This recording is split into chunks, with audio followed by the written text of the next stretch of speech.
बाद इस फ्लाइट ने राइट टर्न लिया और उसके बाद यू टर्न लेकर वापस मलेशिया की ओर उड़ने लगी और 31 मिनटों के बाद जहाज ने पिनांग शहर को पार करते हुए मलक्का स्ट्रेट की ओर टर्न लिया और ये फ्लाइट अंडमान और निकोबार आइलैंड की ओर उड़ने लगी।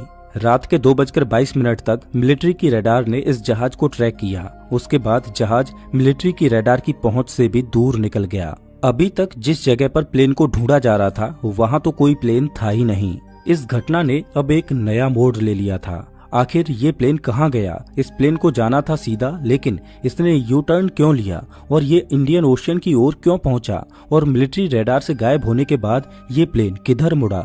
सवाल अनेक थे लेकिन जवाब कोई नहीं। अब खोजकर्ताओं के पास एक और बड़ी चुनौती थी, इंडियन ओशियन के एक बड़े भाग में सर्च अभियान करना। जो रेस्क्यू टीम अभी तक प्लेन को गल्फ ऑफ थाईलैंड और साउथ चाइना सी में ढूंढ रही थी, उसने अब इंडियन ओशियन के इस भाग में प्लेन को ढूंढना शुरू कर दिया। कई दिनों तक खोजबीन करने के बाद भी इस एरिया में भी प्लेन का कोई अता पता नहीं चला। इस प्लेन की गुत्थी को अभी तक कोई समझ ही नहीं रहा था कि कुछ दिन बाद इस कहानी ने एक और नया मोड़ ले लिया और सबको हैरान कर दिया। अगले कुछ दिन बाद पता चलता है कि ये प्लेन अपनी यात्रा के दौरान बार बार एक सैटेलाइट से कांटेक्ट करने की कोशिश कर रहा था। दरअसल ये बोइंग 777 जहाज था जिसमें सैटेलाइट से ऑटोमेटिक कम्युनिकेट करने की तकनीक थी। इस जहाज ने हर एक घंटे